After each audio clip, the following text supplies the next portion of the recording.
Olá!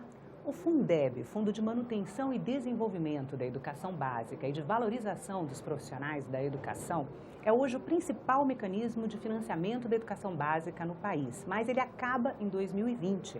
Nós vamos conversar sobre o assunto com o senador Zequinha Marinho, do PSC do Pará, relator de uma proposta de emenda à Constituição que pretende tornar o Fundeb um fundo permanente. Seja bem-vindo, senador.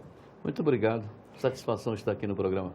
Senador, o que o senhor acredita que pode acontecer se o Fundeb acabar com a educação básica no país? Olha, o Fundeb organizou a educação, né, e é um exemplo de sucesso, né? Até então, só tinha um percentual a ser colocado, que é tantos por cento, é 25%, mas o Fundeb é uma junção de recursos dos municípios, do Estado, né, com complementação do governo federal.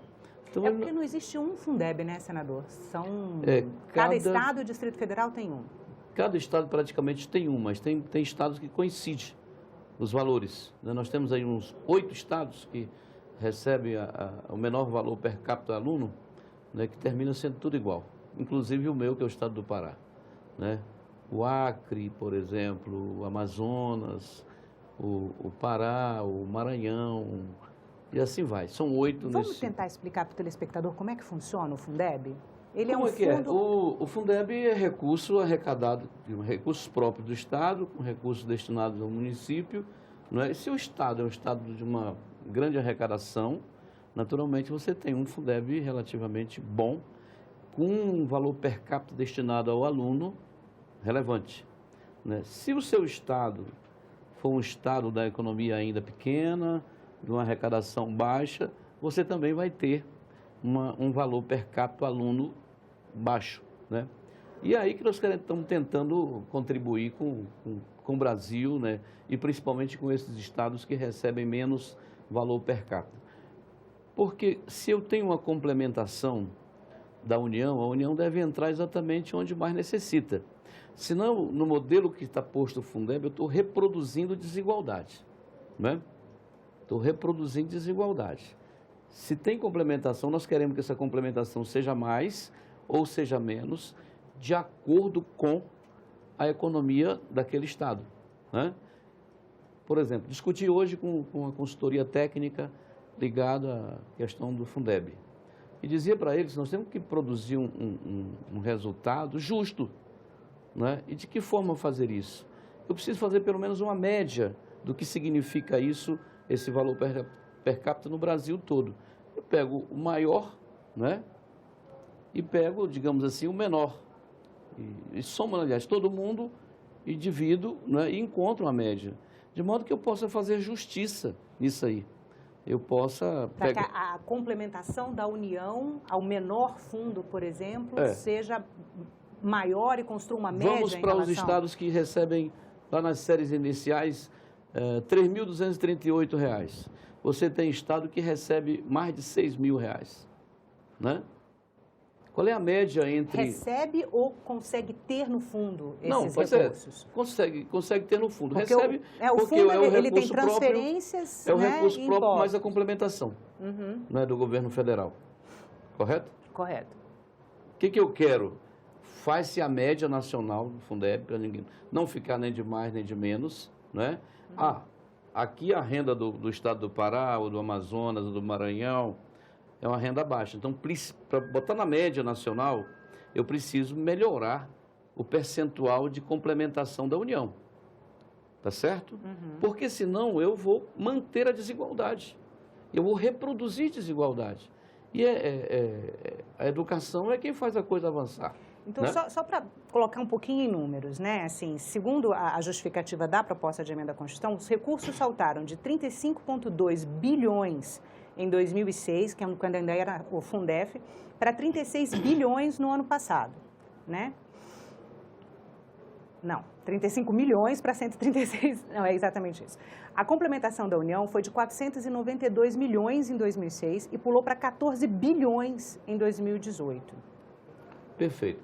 A proposta... Mas hoje ela é cerca de 10% do valor do a Fundeb. Quando soma-se é 10%. Quando soma-se todos os fundos estaduais, a União entra com 10% do valor total do fundo. A proposta da PEC é exatamente melhorar isso, sair de 10 e ir para 30. Né? E o senhor concorda com a proposta? Nós concordamos, como relator, o senhor concorda? Só estamos melhorando um pouco, ou aliviando um pouco para a União, porque a PEC do senador Jorge Cajuru, ela determina que seja isso feito em 3 parcelas, né? Em 3 parcelas. Nós estamos dobrando isso para 6 parcelas. Primeiro de 12 para 15, de 15 para 18, aí 18 para 22, para 26 para 30. Né? Em 6 anos em chegaria 6 anos, a 30. distribuindo isso lentamente, até para o Tesouro ter menos dificuldades. A fonte, falta especificar em lei normal, seria a compensação financeira em cima da exploração do petróleo e gás. É uma alternativa para você poder reforçar esse setor. E isso está previsto já na proposta, né? Está previsto, que diversifique sim. A cesta de recursos que compõe o Fundeb hoje. Exatamente. O senhor também concorda? Eu concordo plenamente e estamos reproduzindo isso no relatório. A PEC também mantém, a proposta mantém a necessidade de um percentual mínimo de 60% do fundo para pagamento de profissionais do magistério. Em alguns municípios e estados, ele é totalmente consumido pela folha de pagamento, né? Deixa eu lhe falar.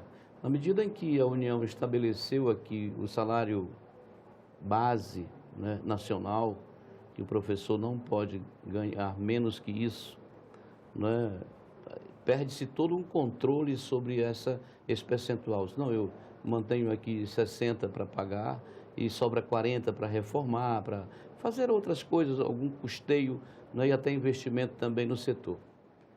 Com o salário líquido isso. Eu conheço município no meu estado, e eu tenho certeza que isso se reproduz em outros estados também, que hoje o Tesouro Municipal está tirando mais dinheiro, porque está usando 100% do Fundeb para pagar professor e não está dando conta. E a razão termina sendo o PCCR, que não foi calculado em cima disso. Nós queremos também trabalhar uma forma de ajudar o município, porque quando você faz a folha, faz a lotação do ano, você tem uma despesa fixa todo mês, né?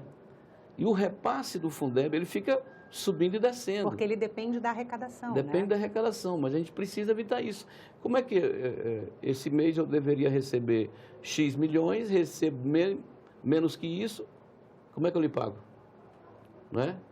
Porque você não vai deixar de ganhar. O seu salário não oscila de acordo com isso. Não oscila. O seu salário é tantos, né, tantas horas, mais o salário base, mas não sei o quê, fechou, é aquilo ali. Então, eu tenho que ter receita para pagar, senão o professor no final do mês vai ficar sem pagar. Ou a prefeitura vai ter que deslocar recursos, sei lá de onde, para fazer essa complementação, porque ela já tira no percentual dos 25% para fazer essa composição. Quer dizer, aí fica naquele desespero, né? A gente precisa assegurar... O senhor acha que mecanismo o senhor acha que pode viabilizar um valor constante, ou pelo menos menos, uma oscilação menor? O mecanismo, por exemplo, é exatamente em cima dessa questão da complementação. Porque senão a situação é muito complicada você fazer gestão de educação com a oscilação dessa, certo? Os municípios estão literalmente quebrados Brasil afora. Não tem de onde tirar dinheiro. O PCCR, que em determinado momento a receita aponta para um crescimento. Ali na frente você tem um problema da economia que despenca tudo. Mas o salário não despencam. O salário se mantém, né? E o trabalhador merece, o trabalhador quer e quer melhoria salarial, né? Quer dizer, isso é um negócio complicado, por isso que a gente precisa soltar a economia do Brasil, que vai soltar naturalmente a economia dos estados e municípios, para a gente poder ter um pouco de sossego na gestão disso. Senador, uma das questões que foi levantada nas audiências públicas na Câmara, porque a proposta de emenda constitucional apresentada pelo senador Jorge Cajuru começou a tramitar aqui no Senado, mas já há outra proposta tramitando na Câmara. E está chegando mais uma. Mais uma mais também para aqui do Senado. Que vai ser a que vai ser desarquivada ou uma que já... Estão dando entrada. Estão dando entrada agora. Estão dando entrada. Vamos ter que ver como é que faz para pensar tudo isso e fazer um trabalho só. A da Câmara já teve uma série de audiências públicas e nela alguns especialistas levantaram essa questão redistributiva do Fundeb que o senhor comentou. Mas uma distorção que não é do que a gente está falando, que é alguns municípios em estados pobres são ricos. e teriam condições de ter um valor maior por aluno. E esses municípios também recebem a complementação. O mesmo em estados ricos que têm municípios pobres e que não têm direito à complementação. Existe alguma possibilidade de pensar em um mecanismo redistributivo que chegue a esse ponto no município? Matematicamente tudo é possível, né? Você estabelecer, o computador te ajuda a fazer isso tudo. Não sei se compensa, pegar no meu estado lá, Canaã dos Carajás, Parauapebas, e eu junto mais 2. Não tem tantos municípios assim, com uma economia tão pujante, que faça tanta diferença em cima disso. E é por isso que eu quero propor o mecanismo de você, da complementação da União ser mais ou ser menos, de acordo com a condição do resultado local, né? Se a arrecadação do Estado é boa, né? Quer dizer, por que ter que repassar o mesmo percentual que eu repassaria para um Estado pobre? Né? Não tem porquê. Então, a complementação tem que ser feita de forma justa. Mas não é, né, senador? Hoje, no Fundeb, não é. Ele, inclusive, nem tem repasse para todos os estados. Alguns estados já não recebem, porque ele acaba na conta de baixo para cima do estado que tem o menor valor aluno para o que tem maior, ele acaba com 19 então, a gente vai tentar menos fazer alguma justiça. Se for possível, dentro do município, dentro do estado, trabalhar isso do mesmo jeito com os municípios, tudo bem. Compensando, eu acho que vale a pena fazer o trabalho, o investimento. Agora, resta saber, você tem estado com um monte de município, você tem meia dúziazinha com um pouco mais de economia do que os outros. E estratégia para conseguir aprovar a tempo, senador? Olha, todo mundo entende da necessidade que a gente precisa de trabalhar isso. E a consciência aqui da casa é muito boa com relação ao pessoal muito maduro, muito pé no chão, muito consciente das necessidades que o Brasil, que esses programas, que a educação representa para a sociedade. Então, não vejo tanta dificuldade da gente avançar. Senador, muito obrigada pela entrevista. A gente conversou com o senador Zequinha Marinho, do PSC do Pará, que é relator da PEC, que torna o Fundeb, o Fundo de Manutenção e Desenvolvimento da Educação Básica e de Valorização dos Profissionais da Educação, um fundo permanente. Se você quiser rever essa entrevista ou assistir a outros programas da TV Senado, vai no nosso site, é senado.leg.br/TV, ou ao canal da TV Senado no YouTube. E se você quiser mandar uma crítica ou sugestão, liga pra gente. O telefone é 0800 61 2211 e a ligação é gratuita. Obrigada pela atenção e até a próxima.